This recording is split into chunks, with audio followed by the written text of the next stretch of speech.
श्री स्वामी समर्थ महाराज यांचा आज प्रकट दिन आहे आणि त्यामुळे मुंबईसह महाराष्ट्रामध्ये स्वामी समर्थ यांच्या दर्शनासाठी भाविकांनी त्यांच्या मंदिरामध्ये अल्लोट अशी गर्दी केलेली आहे। अक्कलकोट असेल, त्याचबरोबर अक्कलकोटसारख्या जे प्रमुख खास करून अक्कलकोट या मंदिरामध्ये महाराष्ट्राभरामधूनच नव्हे तर देशभरामधून भाविक त्यांच्या दर्शनासाठी येत आहेत। मी आज मुंबईतील कुर्ला पश्चिम परिसरातील सर्वेश्वर या जो भाग आहे, जो तक्क्यावाडचा परिसर आहे, त्या भागामध्ये स्वामी समर्थ यांचा मठ आहे आणि त्या मठामध्ये देखील स्वामी समर्थ महाराज यांच्या दर्शनासाठी भाविकांनी मोठी गर्दी केलेली आहे। सन 2000मध्ये माझ्या हातून बाबळीच्या खोलात स्वामींची मूर्ती स्वामींनी करून घेतली। मी नाममात्र आहे, ते आतच होते, नको तो औषध मी काढला, ते स्वामी आत प्रकटले। आमची प्रतिष्ठापना स्वामींची सन 2003मध्ये झाली।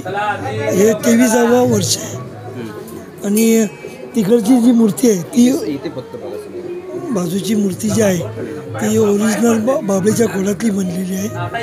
ती 15 वर्ष इथं वास्तव्य होतं, पण ती रोज धुवायला लागायची आम्हाला, त्यामुळे आम्ही ती मूर्ती पूर्ण हलवली, त्याच्यातनं मोल्ड काढून पंचधातूची बनवली आणि ओरिजिनल आहे ती माझ्या घरी असते। आज 23 वर्ष झाली। आज श्री स्वामी यांचा प्रकट दिन आहे, दिवसभरामध्ये कशा प्रकारचा कार्यक्रम तुमच्या या मठामध्ये असतो, काय असतो त्याविषयी सांगा। सर्वप्रथम रात्री 12:05 40 ते 60 पुरुष व महिला दुधाचा अभिषेक केला। पहाटे 5:30ला काकड आरती झाली।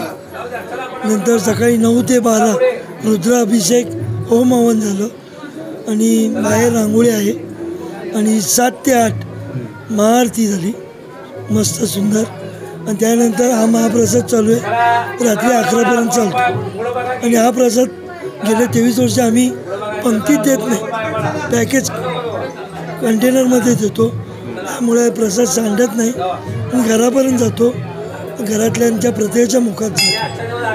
जर सालाबादप्रमाणे याही वर्षी आमच्या इथे स्वामी जयंती मोठ्या उत्सवात साजरी करण्यात आली।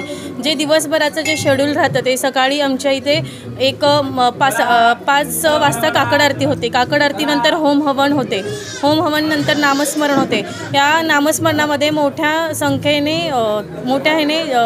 लोक उपस्थित राहतात आणि त्याच्यानंतर जी 7 वाजता जी होते ती मोठी महाआरती होते। या महाआरतीमध्येही भरपूर लोकांची उपस्थिती असते आणि महाआरती झाल्यानंतर जो महाप्रसाद वाटला जातो तो सर्व भाविकांना पुरेल असा मर्यादित मोठ्या प्रमाणामध्ये महाप्रसाद इथे असतो।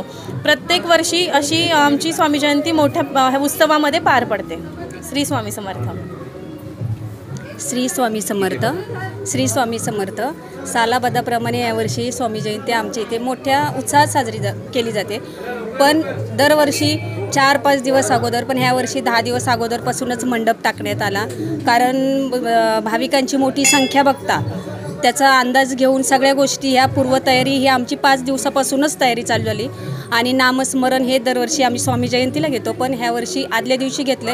पण आज जी तुम्हाला गर्दी दिसते, काल नामस्मरणाला सुद्धा पूर्ण रस्तासुद्धा पॅक झाला होता, पूर्ण चाळ आमची पूर्ण भरली होती।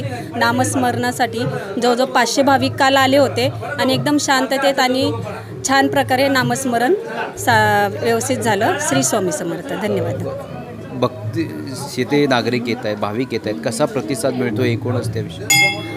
प्रतिसाद असं म्हणाल तर आहे ना, पहिल्या वर्षापासून थोडासा म्हणजे होता प्रतिसाद चांगला होता, पण जसं एका भाविकापासून 10 भाविक जोडले गेले, 10 पासून 100 जोडले गेले, नंतर असं 100 लोकांमध्ये एकापासून 10-20 असं करत आपला प्रसार हा 2 ते 2.5 हजार भाविकांपर्यंत गेला। गेल्या वर्षी जवळजवळ 1,500 ते 2,000 भाविक आले होते आणि ह्या वर्षीचा तर अंदाजच लावू शकत नाही आहे, एवढी तुफान गर्दी आहे। आणि मठ आमचा एवढा गाजलेला आहे की आपण दादरच्या मठात किंवा नेहरू नगरच्या मठामध्ये जातो किंवा लाल डोंगरला चेंबूरला इकडे पण मठ आहे, पण त्याच्या तुलनेमध्ये म्हणाल तर आपला हा छोटासा आणि छोटीशी जागा आहे, चाळीपुरती मर्यादित जागा आहे, पण त्याच्यामध्ये अगदी मोठ्या प्रमाणामध्ये साजरा केला जातो। आमच्या इथे मोठ्या प्रमाणात स्वामी समर्थांचा मोठा उत्सव साजरा होतो, खूप सारे भाविक येतात, खूप गर्दी होते।